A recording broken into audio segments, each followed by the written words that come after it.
출근길 마주친 사이코패스에게 사형이 아닌 무기징역이 선고됐습니다. 얼마나 무서웠을까요? 이 사건의 전말 함께 보시죠.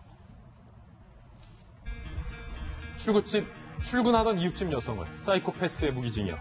전말 함께 보시죠. 지난해 5월 오전 7시 40분, 상당히 이른 시각, 부산 연제구의 한 빌라에서 술을 사러 나가던 강모 씨가 출근을 위해 승강기를 기다리던 같은 층에 거주하는 50대 여성 A씨를 발견합니다. 강 씨가 이 여성의 뒤에서 덮쳐서 자신의 집으로 끌고 간 뒤에 성폭행 후 살해를 합니다. 그런데 이 강모 씨는요, 과거 성폭력 범죄가 3차례나 있었고 총 10년 이상 복역했던 전과가 있었습니다. 1심에서 정신감정 의뢰 결과 사이코패스 고위험으로 진단이 나왔습니다. 그런데 이 사이코패스가 사형을 면했어요. 검찰은 잔인한 살해 방법, 높은 재범 가능성 등을 염두해서 구형을 가장 높은 최고형인 사형으로 구형을 했습니다. 그런데 1, 2심 재판부가 사형이 정당화될 특별한 사정이 분명치 않다며 무기징역으로 선고를 했어요. 강모 씨가 이렇게 변명했어요. 술 마시고 범행했다.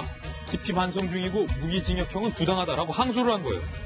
대법원은 강 씨 주장은 정상 참작하더라도 무기징역이 부당하다고 할 수 없다. 원심을 확정해서 무기징역으로 대법원이 확정 선고를 내렸습니다. 일단은 이수정 교수님, 네. 여러 가지 좀 여쭤볼 게 많은데, 네. 출근길 아침이에요. 그리고 10년형의 전과가 있었다고는 하지만, 네.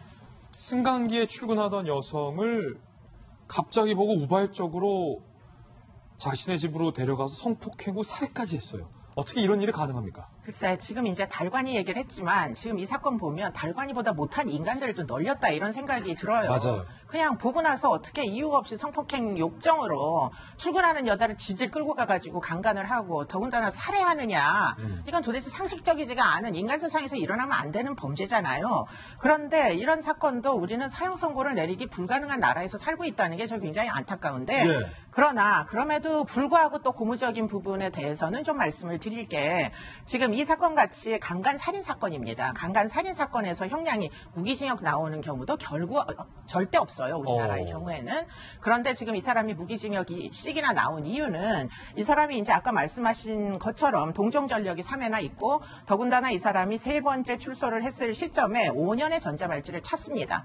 그리고는 전자발찌를 찬 이후에 전자발찌를 탈착을 할 거 아니에요. 그때까지는 어떻게든 참았는데 문제는 이 전자발찌를 부착을 띄고 난 다음에 탈착한 다음에 1년 4개월 만에 이번 범죄를 저지른 겁니다. 그렇기 때문에 어느 정도는 지금 이제 전자감독제도가 결국은 이 사람이 정말 성범죄를 여러 번 해왔는데 수도 없이 성매매 같은 걸 해왔는데 그것을 5년 동안 일단은 멈추었다. 이런 차원에서 전자감독이 기능을 하는구나. 이렇게 이제 최소한 생각해 볼 수가 있는데 그러면 전자발찌를 떼고 난 다음에는 그럼 어떻게 관리를 하느냐. 그러니까요. 관리가 안 되는 거죠. 그렇기 때문에 지금 이런 이제 사건들은 대안이 필요하다. 이런 것들을 시사하는 거고요. 그리고 이 사건에서 제가 또 궁금증이 드는 게 뭐냐면 사실은 고유정의 얼굴은 공개했는데 지금 이 사람은 정말 평생 동안 성범죄를 저질러 오고 이혼 여성도 결국은 이유 없이 아침부터 끌려가가지고 살해된 거잖아요. 예. 그럼 이 사람 얼굴은 왜 공개를 안 했을까? 그러니까요. 왜 경찰은 전과도 다 나오고 전자발찌 찼었던 것도 다 아는데 왜 그럼 경찰은 공개를 안 하느냐? 국민의 알 권리, 정말 재범 가능성을 조절하기 위해서, 제재하기 위해서 얼굴 공개하는 거라면 얼굴 좀 공개했으면 이웃집 여성이 왜 이 사람 얼굴 몰랐겠느냐, 피할 수 있지 않았을까. 이게 이제 문제다 이렇게 보입니다. 그러니까요. 네. 얼굴만이라도 공개했었으면 이 여성이 알아보고 멈칫멈칫 승강기를 같이 안 탔으면 안 타면 되는 거잖아요. 무참히 살해 안 당했을 텐데 여러 가지 아쉬움이 많은데 특히 1, 2심의 내용 중에 사형이 정당화될 특별한 사정이 분명치 않다라고 이제 사형 구형을 이제 이른바 기각을 하고 무기징역으로 선고했는데 예.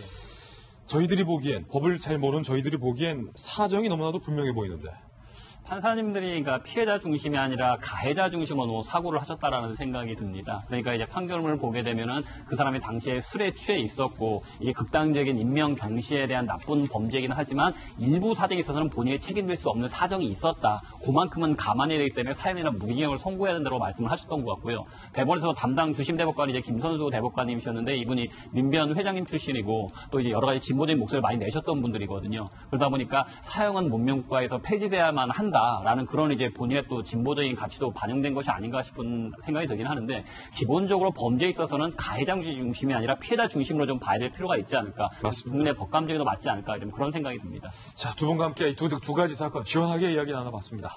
두 분 감사드립니다.